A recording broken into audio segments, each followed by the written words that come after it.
ನಮಸ್ಕಾರ ಸ್ನೇಹಿತರೆ, SSP scholarship ಅಪ್ಡೇಟ್ಗೆ ಸ್ವಾಗತ ಸುಸ್ವಾಗತ. ಸರಿ, ಈ ಒಂದು ವಿಡಿಯೋದಲ್ಲಿ ನಿಮ್ಗೆ ಗೊತ್ತಿರಬೇಕು SSP ಸ್ಕಾಲರ್ಶಿಪ್ಪಲ್ಲಿ ಈಗ ಏನೇನೆಲ್ಲ ನಡೀತಾ ಇದೆ. ಕಳೆದ 3 ವರ್ಷದಿಂದಲೂ ಕೂಡ ಅದೇ ನಡೀತಾ ಬರತಕ್ಕಂಥದ್ದು. ಬಟ್ ಈ ಇತ್ತೀಚೆಗೆ 1 ಮತ್ತು 2 ವರ್ಷಗಳಲ್ಲಿ ಅಂತೂ ಅತಿ ಹೆಚ್ಚಾಗಿ ಬಹಳಷ್ಟು ನಮ್ಮ ಸ್ಟೂಡೆಂಟ್ಸ್ಗಳಿಗೆ ಅನ್ಯಾಯ ಆಗ್ತಿರೋವಂಥದ್ದು ಕಣ್ಣಿಗೆ ಕಾಣ್ತಾ ಇದೆ. ಓಕೆ ಸರಿ, ಈಗ ಅದನ್ನೆಲ್ಲ ಬಿಟ್ಟಾಕ್ಬಿಟ್ಟು ಸದ್ಯಕ್ಕೆ ಏನು ವಾಸ್ತವ ನಡೀತಾ ಇದೆ ಅದನ್ನು ಮಾತಾಡೋದಂತಂದರೆ, ಸರಿ ಈಗ ನಾನು ರಾಜ್ಯ ವಿದ್ಯಾರ್ಥಿ ವೇತನ ತಂತ್ರಾಂಶ ವೆಬ್ಸೈಟಲ್ಲಿ ಇದ್ದೀನಿ. ನಿಮಗೆ 2024-25ನೇ ಸ್ಕಾಲರ್ಶಿಪ್ ಯಾರೆಲ್ಲ ಅಪ್ಲಿಕೇಶನ್ ಹಾಕ್ಬೇಕಂತಿದ್ದೀರಿ ನೋಡಿರಿ, ಈಗಾಗಲೇ ಎಲ್ಲನೂ ಕೂಡ ಓಪನ್ ಆಗಿದೆ. ಎಷ್ಟೋ ಜನ ಅಂತಂದರೆ ಈಗಾಗಲೇ ಒಂದು 60% ಜನ ಅಂದರೆ ಸ್ಟೂಡೆಂಟ್ಸ್ ಏನು ಮಾಡಿದ್ದಾರೆ ಅಂತಂದರೆ ಅಪ್ಲಿಕೇಶನ್ ಹಾಕಿದ್ದಾರೆ. ರಿಮೈನಿಂಗ್ 40% ಹಾಕಿಲ್ಲ. ಯಾಕಂತಂದರೆ ನಿಮ್ಮೊಂದು ಅಕಾಡೆಮಿಕ್ ಇಯರ್ ಇನ್ನೂ ಕೂಡ ಕಂಪ್ಲೀಟ್ ಆಗಿಲ್ಲ. ಇನ್ನೊಂದು ಏನಂತಂದರೆ ಕೆಲವೊಂದಿಷ್ಟು ಹುಡುಗರಿಗೆ ಯೂನಿವರ್ಸಿಟಿ ರಿಜಿಸ್ಟ್ರೇಷನ್ ನಂಬರ್ ಬಂದಿದ್ದಿಲ್ಲ, ಅವ್ರಿಗೆ ಇವಾಗ ಬಂದಿದೆ. ಅವರು ಕೂಡ ಕೆಲವೊಂದಿಷ್ಟು ಆಗ್ತಾ ಇದ್ದಾರೆ. ಆ್ಯಂಡ್ ರಿಮೈನಿಂಗ್ ಎಕ್ಸಾಮ್ ಈಗ ತಾನೇ ಮುಗಿದಿದೆ. ಕೆಲವೊಂದಿಷ್ಟು ಹುಡುಗರಿಗೆ ಇನ್ನೂ ಕೂಡ ಅಡ್ಮಿಷನ್ ಆಗಿಲ್ಲ ಅಂತಂದರೆ ಹೊಸ ವರ್ಷದ್ದು. ಸೊ ಹಂಗಾಗಿಬಿಟ್ಟು ಇಂಥ ಸ್ಟೂಡೆಂಟ್ಸ್ಗಳಿಗೆ ಇನ್ನೂ ಕೂಡ ಅಪ್ಲಿಕೇಶನ್ ಹಾಕೋಕ್ಕಾಗ್ತಿಲ್ಲ. ಸರಿನಾ? ಅಂದರೆ ನಾನು ಇಲ್ಲಿ 3 ಥರದಾಗಿ ಕಂಡೀಷನ್ ಹಾಕಿದೆ. ಅಂತಂದರೆ ಒಂದೇನಪ್ಪ ಅಂದರೆ ಇನ್ನೂ ಕೂಡ ಇನ್ನೂ ಅಕಾಡೆಮಿಕ್ ಇಯರೇ ಇನ್ನೂ ಕೂಡ ಕಂಪ್ಲೀಟ್ ಆಗಿಲ್ಲ. ಇನ್ನೊಂತಂದರೆ ಇವಾಗ ತಾನೇ ಎಕ್ಸಾಮ್ ಬರೀತಾ ಇದ್ದಾರೆ ಅಥವಾ ಬರೆದಿದ್ದಾರೆ, ಇನ್ನೂ ಕೂಡ ಅಡ್ಮಿಷನ್ ಆಗಿಲ್ಲ ನೆಕ್ಸ್ಟ್ ಇಯರ್. ಇನ್ನೂ ಒಂದೇನಂತಂದರೆ ಅಡ್ಮಿಷನ್ ಆಗಿದ್ದಾರೆ ಬಟ್ ಕೆಲವೊಂದಿಷ್ಟು ಕಡೆ ಯೂನಿವರ್ಸಿಟಿ ರಿಜಿಸ್ಟ್ರೇಷನ್ ನಂಬರ್ ಬಂದಿಲ್ಲ. ಈ ರೀತಿ ಇರುವಂಥ ಸ್ಟೂಡೆಂಟ್ಸ್ಗೆ ಎಲ್ಲರೂ ಕೂಡ ತೊಂದರೆ ಆಗ್ತಿದೆ. ಯಾಕಂದರೆ ಅಪ್ಲಿಕೇಶನ್ ಹಾಕ್ಬೇಕಂತಂದರೆ ಇದೆಲ್ಲನೂ ಕೂಡ ಬೇಕೇ ಬೇಕು, ಕಂಪ್ಲೀಟ್ ಆಗಬೇಕು. ಓಕೆ, ಇದೇ ವಿಚಾರ ಇಟ್ಕೊಂಡು ಮಾತಾಡೋದಂತಂದರೆ ಯಾರೆಲ್ಲಪ್ಪ ಈ ರೀತಿ ಬರ್ತಾ ಅಂದರೆ, ಇದೀಗ ತಾನೇ KCET ನೀಟ್ ಎಕ್ಸಾಮ್ ಬರೆದು ಅಡ್ಮಿಷನ್ ಆಗಿದ್ರೆ ಇವಾಗ ತಾನೇ ರಿಜಿಸ್ಟ್ರೇಷನ್ ನಂಬರ್ ಬರ್ತಾ ಇದ್ದಾವೆ, ಅವ್ರು ಹುಡುಗರು ಆಗ್ತಿದ್ದಾರೆ.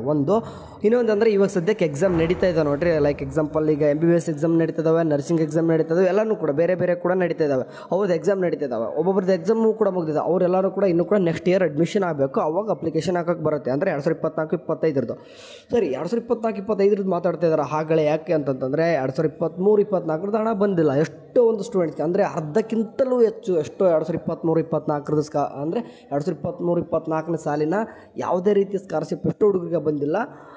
ಎಸ್ಪೆಷಲಿ OBC ಸ್ಟೂಡೆಂಟ್ಸ್ಗಂತೂ ಬಂದೇ ಇಲ್ಲ. ಸರಿನಾ?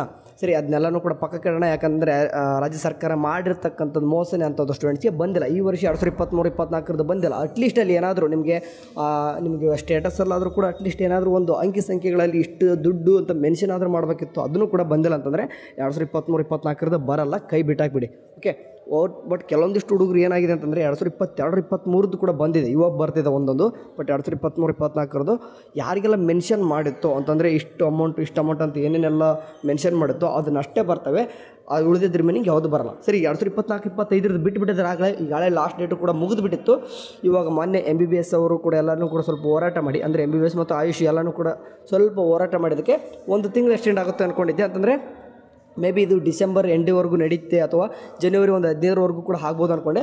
ಬಟ್ ಬರೋಬ್ಬರಿ ಫೆಬ್ರವರಿ 15ರವರೆಗೂ ಕೂಡ ಓಕೆ ಯಾಕೆ ಕಾಣಿಸ್ತಿದೆ ನೋಡಿರಿ. PUC, ITI, ಡಿಪ್ಲೊಮಾ ಮತ್ತು ಸಾಮಾನ್ಯ ಪದವಿ ಕೋರ್ಸ್ಗಳು ಕೂಡ 15/2/2025 ಕೂಡ ನಿಮಗೆ ಡೇಟ್ನ ಎಕ್ಸ್ಟೆಂಡ್ ಮಾಡಿದ್ದಾರೆ. ಆ್ಯಂಡ್ ಅದೇ ರೀತಿ ಕೊಟ್ಟಿದ್ದಾರೆ. ಓಕೆ, ಇಲಾಖೆಯ ಸ್ನಾತಕೋತ್ತರ ಪದವಿ ಮತ್ತು ವೃತ್ತಿಪರ ಕೋರ್ಸ್ಗಳಿಗೆ ಅದನ್ನು ಈಗ ಪ್ರೊಫೆಷ್ನಲ್ ಕೋರ್ಸಸ್ ಅಂತ ಯಾವ್ದಿದ್ರೆ ಅವು ಮತ್ತು PG ಸ್ಟೂಡೆಂಟ್ಸು ಕೂಡ ನಿಮಗೂ ಕೂಡ ಏನಿದೆ ಅಂತಂದರೆ 15/2/2025 ಕೂಡ ನೀವು ಯಾರಿಗೆ ಬಂದರೆ ಶುಲ್ಕ ಮರುಪಾವತಿ ಯೋಜನೆಗಳಿಗೆ ಮಾತ್ರ ಪರಿಗಣಿಸಲಾಗುವುದು. ಅಂದರೆ ಇಲ್ಲಿವರೆಗೂ ಕೂಡ ಯಾರೆಲ್ಲ ಅಪ್ಲಿಕೇಶನ್ ಹಾಕಿದ್ದೀರೋ ನಿಮಗೆಲ್ಲನೂ ಕೂಡ ಅಂತಾರೆ ಫುಡ್ ಆ್ಯಂಡ್ ಅಕಾಮಿಡೇಷನ್ ಬಂತು, ಎಲ್ಲನೂ ಕೂಡ ಬೇರೆ ಬೇರೆ ಎಲ್ಲನೂ ಕೂಡ ಅಪ್ಲಿಕೇಶನ್ ಹಾಕಿದ್ರು ನೋಡ್ರಿ, ಅದನ್ನೆಲ್ಲನೂ ಕೂಡ ಕನ್ಸಿಡರ್ ಮಾಡ್ತಾರೆ. ಇಲ್ಲಿವರೆಗೂ ಕೂಡ ಯಾರು ಹಾಕಿದ್ರು ನೋಡ್ರಿ, ಅಂದರೆ ಈ ಡೇಟ್ ಮುಂಚೆ ಬಿಡ್ಲಾರ ಮುಂಚೆಗೆ ಅಂತಂದರೆ ಈ ಡಿಸೆಂಬರ್ 20ಗಿಂತ ಮುಂಚೆ ಯಾರೆಲ್ಲ ಅಪ್ಲಿಕೇಶನ್ ಹಾಕಿದ್ರು ನೋಡ್ರಿ, ಅವ್ರ ಫುಡ್ ಆ್ಯಂಡ್ ಅಕಾಮಿಡೇಷನ್ಗೂ ಬರ್ತದೆ, ಇದು ಶುಲ್ಕ ಮರುಪಾವತಿ ಬರ್ತದೆ, ಮತ್ತು ಬೋಧನಾ ಶುಲ್ಕ ಅಂತ ಏನು ಕರಿತೈತೆ ನೋಡ್ರಿ, ಅದೆಲ್ಲನೂ ಕೂಡ ಕನ್ಸಿಡರ್ ಮಾಡಿ ನಿಮಗೆ ಕೊಡ್ತಾರೆ. ಯಾವಾಗ ಡಿಸೆಂಬರ್ 20ವರೆಗೂ ಕೂಡ ಇರುವಂಥದ್ದು. ಆಫ್ಟರ್ ಡಿಸೆಂಬರ್ 20 ಆನ್ವರ್ಡ್ಸ್ ಯಾರೆಲ್ಲ ಅಪ್ಲಿಕೇಶನ್ ಆಗ್ತಾಯಿದೆ ನೋಡ್ರಿ, ಅಂದರೆ ಈಗ ಹೊಸದಾಗಿ ಯಾರೆಲ್ಲ ಅಪ್ಲಿಕೇಶನ್ ಆಗ್ತಾಯಿದೆ ನೋಡ್ರಿ ಇವಾಗ ಅವ್ರಿಗೆ ಅಂದರೆ 15/2/2025 ಕೂಡ, ಅಂದರೆ ಡಿಸೆಂಬರ್ 21 ಹಿಡಿದು 15/2/2025 ಕೂಡ ಯಾರೆಲ್ಲ ಅಪ್ಲಿಕೇಶನ್ ಆಗ್ತಿದ್ರು ನೋಡ್ರಿ, ಅವರು ನಿಮಗೆ ಕೇವಲ ಶುಲ್ಕ ಮರುಪಾವತಿ ಯೋಜನೆಗೆ ಮಾತ್ರ ಪರಿಗಣಿಸಲಾಗುವುದು ಅಂತ ಹೇಳಿದ್ರೆ.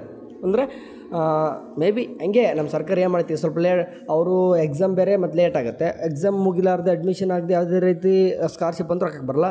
ಈಗ ಅಡ್ಮಿಷನ್ ಮಾಡಿಕೊಂಡು ಸ್ಕಾಲರ್ಶಿಪ್ಪಾಗಿ ಹಾಕೋಕೆ ಅಂತಂದರೆ ಒಂದೇ ಕೊಡ್ತಿದ್ದಾರೆ. ಇದೆಲ್ಲನೂ ಕೂಡ ಹಂಗೆ ರೀ, ಏನು ಮಾಡೋಕ್ಕಾಗಲ್ಲ. ಇದ್ದಿದ್ದು ಅಷ್ಟಾದರೂ ಬರುತ್ತಲ್ಲ ಅಂತ ಅಂದ್ಕೊಂಡು ಹೋಗಬೇಕು. ಸರಿ, ಏನೇ ಆಗಲಿ ನಮ್ಮ ರಾಜ್ಯ ಸರ್ಕಾರ ಎಷ್ಟು ಮಾಡುತ್ತೋ ಏನೋ ಗೊತ್ತಿಲ್ಲ. ಬಟ್ ಸ್ಟೂಡೆಂಟ್ಸ್ಗೆ ನಮಗೆ ಬರುವಂಥದ್ದು ಅಂದರೆ ತೊಗೊಳ್ಳೋಣ, ಯಾಕಂದರೆ ಇದು ನಮ್ಮ ಹಕ್ಕು ಕೂಡ. ಯಾಕೆ ಯಾವುದೇ ಸರ್ಕಾರ ಬರಲಿ ಯಾವುದೇ ಬರಲಿ, ಬಟ್ ನಮಗೆ ಸ್ಟೂಡೆಂಟ್ಸ್ಗೆ ಬರುವಂಥದ್ದು ಅದು ಕೂಡ ಯಾವುದೇ ರೀತಿ ಮಿಸ್ ಆಗಬಾರ್ದು. ಬಟ್ ಕಳೆದ 2 ವರ್ಷದಿಂದ ಅದೆಲ್ಲನೂ ಕೂಡ ಆಗ್ತಿದ್ದಾವೆ. ಅದು ಏನು ಮಾಡೋಕ್ಕಾಗಲ್ಲ. ಯಾಕಂದರೆ ಅವ್ರಿಗೆ ಇರುವಂಥ ಆ ಗ್ಯಾರಂಟಿಗಳು ಆಗಿರ್ಬೋದು, ಗ್ಯಾರಂಟಿಗಳು ಅಷ್ಟೇ ಅಲ್ಲದೆ ಮತ್ತು ಅವ್ರಿಗೆ ಬೇರೆ ಬೇರೆ ಒಂದೊಂದು ಡಿಪಾರ್ಟ್ಮೆಂಟಿಗೆ ಜಾಸ್ತಿ ಒಲವನ್ನು ಕೊಟ್ಟಾಗ ಕೆಲವೊಂದಷ್ಟು ಡಿಪಾರ್ಟ್ಮೆಂಟಿಗೆ ಕುಗ್ಗಬೇಕಾಗುತ್ತೆ. ಅದನ್ನೇನು ಕೂಡ ಮಾಡೋಕ್ಕಾಗಲ್ಲ, ಅದನ್ನು ಕೂಡ ಆಕ್ಸೆಪ್ಟ್ ಮಾಡ್ಕೋಬೇಕು. ಯಾವುದೇ ಒಂದು ಡಿಪಾರ್ಟ್ಮೆಂಟ್ ಆಗಲಿ ನಿಮಗೆ ಬರುವಂಥ ದುಡ್ಡು ಬಂದೇ ಬರುತ್ತೆ. ಬಟ್ ಕೆಲವೊಂದಿಷ್ಟು ಡಿಪಾರ್ಟ್ಮೆಂಟ್ಗೆ ಜಾಸ್ತಿ ದುಡ್ಡು ಹೋಗುತ್ತೆ, ಕೆಲವೊಂದಿಷ್ಟು ಕಡಿಮೆ ಬರ್ತದೆ. ಬಂದಷ್ಟು ತೊಗೊರಿ, ಸರಿನಾ? ಏನಾಗಲಿ SSB ಮುಖಾಂತರ ಏನಾದರೂ ಒಂದು ಅಪ್ಡೇಟ್ ಬಂದರೆ ತಿಳಿಸ್ತೀನಿ. ಅಲ್ಲಿವರೆಗೂ ವಾಟ್ಸಪ್ ಚಾನಲ್ಗೆ ಜಾಯ್ನ್ ಆಗಿರಿ. ಏನೇ ಒಂದು ಅಪ್ಡೇಟ್ ಬಂದರೂ ಕೂಡ ವಾಟ್ಸಪ್ಪಲ್ಲಿ ತಿಳಿಸೋಣ. Okay, thank you for watching. And ಇನ್ನೊಂದು ಕೊನೆಯದಾಗಿ ಇಲ್ಲಿ ಏನು ಡಾಕ್ಯುಮೆಂಟ್ಸ್ ಬೇಕಂತ ಕೂಡ ಇಲ್ಲೇ ಕೊಟ್ಟಿರೋದು ನೋಡಿ. SSB ಪೋರ್ಟಲ್ಲಿ ಇಷ್ಟು ಡಾಕ್ಯುಮೆಂಟ್ಸ್ ತೊಗೊಂಡು ಅಪ್ಲಿಕೇಶನು ವಿತ್ ನಿಮ್ಮ ಯೂನಿವರ್ಸಿಟಿ ರಿಜಿಸ್ಟ್ರೇಷನ್ ನಂಬರ್ ಆದರೂ ಹಾಕೋರಿ. ಇಲ್ಲಾಂತಂದರೆ CET ನಂಬರ್ ಹಾಕೊಂಡು ಮಾಡ್ತೀನಿ ಅಂತಂದರೆ ಅದು ಬರಲ್ಲ. ಬಟ್ ಕೆಲವೊಂದಿಷ್ಟು ಹುಡುಗರೇ ಬಂತಂದರೆ ಅಪ್ಲೈ ಮಾಡಿರಿ. ಓಕೆ, ಬರ್ತಂತಲೂ ಕೇಳಿದ್ದೀನಿ, ಬರಲಿಲ್ಲ. ಇನ್ ಕೇಸ್ ನಿಮಗೆ ಡಾಟಾ ಬರಲಿಲ್ಲ ಅಂತಂದರೆ ರಿಜಿಸ್ಟ್ರೇಷನ್ ನಂಬರ್ ಅಂತೂ ಈಗಾಗಲೇ ಪ್ರೊವೈಡ್ ಮಾಡಿದರೆ. ಇನ್ ಕೇಸ್ ಪ್ರೊವೈಡ್ ಮಾಡಿಲ್ಲ ಅಂತಂದರೂ ಕೂಡ ಸದ್ಯದರಲ್ಲಿ ಕಾಲೇಜಲ್ಲಿ ಕೇಳ್ರಿ, ಕೊಡ್ತಾರೆ ಆರಾಮ್ಸಿದೆ. ಓಕೆ, ಫೆಬ್ರವರಿ 15 ಕೂಡ ಟೈಮ್ ಇದೆ. ಫೆಬ್ರವರಿ 14 ಅಥವಾ 15 ನೈಟ್ ಕೂಡ ಹಾಕಿದ್ರು ಕೂಡ ನಿಮ್ದು ಎಕ್ಸೆಪ್ಟ್ ಮಾಡುತ್ತದೆ. Okay, application ಬರಿಬೇಡ. ಓಕೆ, ಸರಿ. ಏನಾದರೂ ಒಂದು ಅಪ್ಡೇಟ್ ಬಂತಂದರೆ ವಾಟ್ಸಪ್ ಚಾನಲ್ ತಿಳಿಸ್ತೀನಿ. ಅಲ್ಲಿವರೆಗೂ ಚಾನಲ್ ನೋಡ್ತೀರಿ. ಟೇಕ್ ಕೇರ್, ಬಾಯ್.